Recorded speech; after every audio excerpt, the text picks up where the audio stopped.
Class, good morning to all of you. मैं आपकी Hindi teacher Babita Bhatnagar. आज आपको आपकी टेक्स्ट बुक का सेकंड चैप्टर तुलसीदास का आगे के दूसरा और तीसरा पद पढ़ाऊंगी।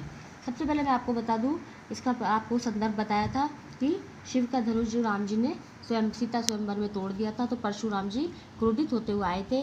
तो हमने पहले पद में पढ़ा था कि उन्होंने आके पूछा कि ये मेरा धनुष किसने तोड़ा। फिर उसके बाद जो बातें हुई, लक्ष्मण जी ने उनको बार बार क्रोध दिलाने वाली बातें करी, और उसके बाद का दोहा अब मैं पढ़ाने जा रही हूँ। लक्ष्मण जी आगे क्या कहते हैं देखिए। पहले मैं दोहा पढ़ती हूँ। लखन कहा हंसी हमरे जाना, सुनो देव सब धनुष समाना, का क्षति लाबू जून धनु तोरे, देखा राम नयन के भूरे। छुअत टूट रघुपति न दोसु, मुनि किनु बिनु काज करी कत रोसु। बोले चितई परसु की ओरा, रे सट सुनई सुभाऊ न मोरा। बाल को बोली बधो नहीं तोही, केवल मुनि जड़ जानई मोही। बाल ब्रह्मचारी अति कोही, विष विदित क्षत्रिय कुल द्रोही। भुजबल भूमि भूप पिनु कीन्ही, विपुल बार मई देवने दीनी। शेष भाऊ भुज छेद निहारा, परसु बिलोकु महीप तुम्हारा। मात पितई जानी सोच, बस करसी महीप किशोर। गर्भ नय के अभ्रग दलक बरसु, परसु मोर अति घोर। अब इसका भावार्थ मैं आपको बताती हूँ बच्चों कि जब परशुराम जी को इतना क्रोधित देखा, तो लक्ष्मण जी ने उनकी बातों को अनसुना करते हुए हंसते हुए क्या कहते हैं। लक्ष्मण जी ने हंसते हुए परशुराम से कहा, हे देव, मेरी समझ में सब धनुष एक समान है। तो लक्ष्मण जी ने उन्हें बोला कि भाई हमने बचपन में इतनी धनुषियाँ तोड़ी, तब हमारे गुरु ने हमें कुछ नहीं कहा, और हमारे लिए तो सब धनुष समान है, कोई विशेष नहीं है। शिव जी के पुराने धनुष को तोड़ देने से क्या लाभ व क्या हानि। श्री राम ने इसे नए के धोखे से थोड़ा देखा ही था, परंतु यह तो अपने भाई के लिए, वो बोले बड़े भाई के लिए कि मेरे भाई ने तो इसे देखने के लिए छुआ था, और लेकिन ये छूते ही टूट गया। फिर इसमें श्री राम का क्या दोष है। इसलिए हे मुनि, आप बिना कारण ही क्यों क्रोध कर रहे हो। परशुराम जी को संबोधित करके लक्ष्मण जी बोले कि आप बिना कारण ही क्रोध कर रहे हैं। ये तब अपने फरसे की ओर देखकर परशुराम बोले। ये सुनकर जब लक्ष्मण जी की बातें सुनी तो परशुराम जी को बहुत क्रोध आ गया, और वो अपने फरसे की ओर देखकर बोले, अरे मूर्ख, तुमने, सट मानी मूर्ख होता है, अरे मूर्ख, तुमने मेरे स्वभाव को अभी तक नहीं सुना है। मैं बालक समझकर तुम्हारा वध नहीं कर रहा हूँ, यानी मैं अभी तक तेरी सारी बातें बर्दाश्त कर रहा था और बच्चा समझ के तुम्हें छोड़ रहा था। हे जड़ मूर्ख, तू मुझे मेरा मुनि ही समझ रहा है। उन्होंने लक्ष्मण जी को क्या कहा कि तू मेरा वेश देख के मुझे एक साधारण मुनि समझ रहा है।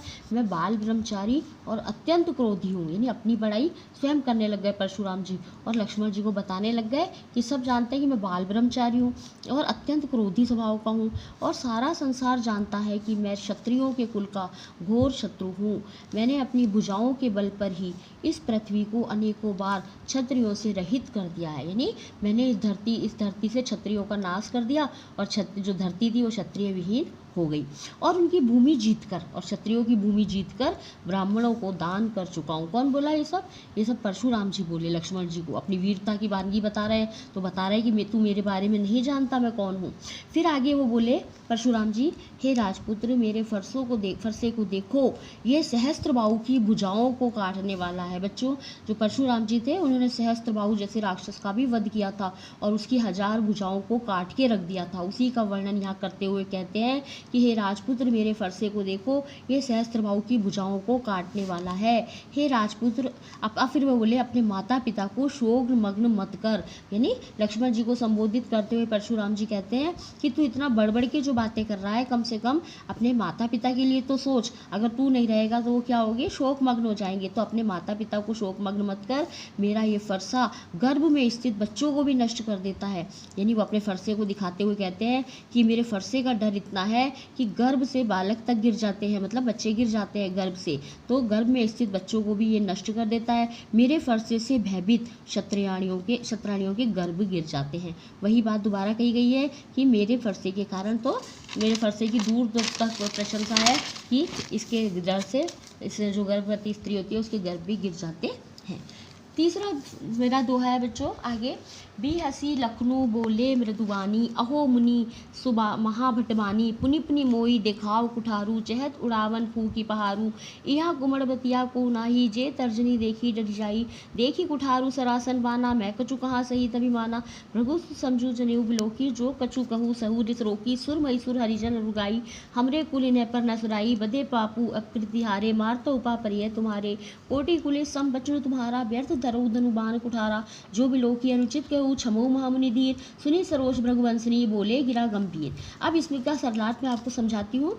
इस अंश में शिव का धनुष तोड़े जाने से रुष्ट, रुष्ट मानी नाराज, परशुराम का लक्ष्मण से विवाद प्रस्तुत हुआ है। विवाद जानते हो ना, आपस में जो उनकी बहस चल रही थी उसका यहाँ वर्णन किया गया है। लक्ष्मण ने हंसते हुए कोमल वाणी से कहा, आहा महामुनि, आप स्वयं को महान योद्धा मानते हो। यानी व्यंग करते हुए बोल रहे हैं लक्ष्मण जी कि हे महामुनि, आप अपने को महान योद्धा मानते हो, इसलिए आप मुझे बार बार फरसा दिखाकर डरा रहे हो। यानी मानो फूंक से पहाड़ उड़ा देना चाहते हैं। आपके जो ये पद है इनके अंदर जो लोकोक्तियाँ आ रही हैं, फूंक से पहाड़ उड़ाना, यही आपकी पुस्तक में से लोकोक्तियाँ आपके जो मैं आपको बाद में पढ़ाऊंगी, मुहावरे और लोकोक्तियाँ आ रही है। यहाँ पे मैं अंडरलाइन कर देती हूँ ये, जिससे आपको पता रहे कि पाठ में से कौन सी लोकोक्ति आई है। तो लक्ष्मण जी क्या कहते हैं कि आप हमें बार बार डरा रहे हो फरसा दिखा के, क्या फूंक से पहाड़ उड़ा देना चाहते हो, परंतु हे मुनिवर, हम भी कोई छुई मुई का पौधा नहीं है। लक्ष्मण जी कहते हैं कि हम भी कोई कम नहीं है जो तर्जनी देखकर ही डर जाएंगे। क्या होता है बच्चों, छुई मुई का जो पौधा होता है वो हम उंगली दिखाते हैं तर्जनी तो वो मुरझा जाता है। तो लक्ष्मण जी बोले कि आपने क्या हमें भी ऐसे कोमल समझ रखा कि आप अपना फरसा दिखा के हमें बार बार डरा रहे हो। मैंने आपके हाथ में फरसा और कंधे पर धनुष बाण देखकर ही कुछ अभिमान पूर्वक कहा है। हे मुनिवर, आपको भृगु पुत्र समझकर, मैंने पहले भी बताया था कि भृगु ऋषि के पुत्र थे परशुराम जी, उनको संबोधित भृगु पुत्र कहा गया है, उनको संबोधित किया गया है कह के भृगु पुत्र समझकर और यज्ञोपवीत देखकर, यज्ञोपवीत नहीं ब्राह्मण के जो उन्होंने यज्ञोपवीत धारण कर रखा था, अर्थात ब्राह्मण समझकर आपके द्वारा कही गई उचित अनुचित बातों को मैं अपना क्रोध रोककर सुन रहा हूँ। क्योंकि हमारे कुल में, लक्ष्मण जी क्या कहते हैं, क्योंकि हम आपकी सारी बातें मैं इसलिए बर्दाश्त कर रहा हूँ क्योंकि हमारे कुल में देवता, ब्राह्मण, भक्तजन तथा गाय, इन चारों पर शौर्य प्रदर्शन नहीं किया जाता है। यानी इन पे साहस हमारे कुल में नहीं दिखाया जाता है। क्यों?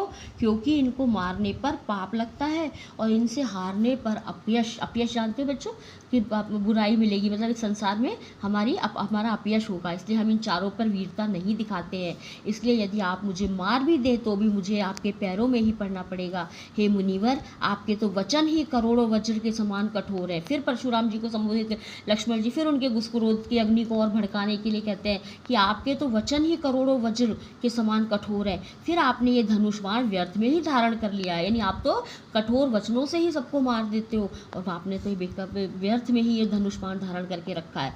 इसलिए इन्हें देखकर यदि मैंने कुछ अनुचित कह दिया तो हे धैर्यशाली महामुनि, मुझे क्षमा कर देना। लक्ष्मण के व्यंग वचन सुनकर भृगुवंशमणि परशुराम क्रोध सहित गंभीर वाणी में बोले।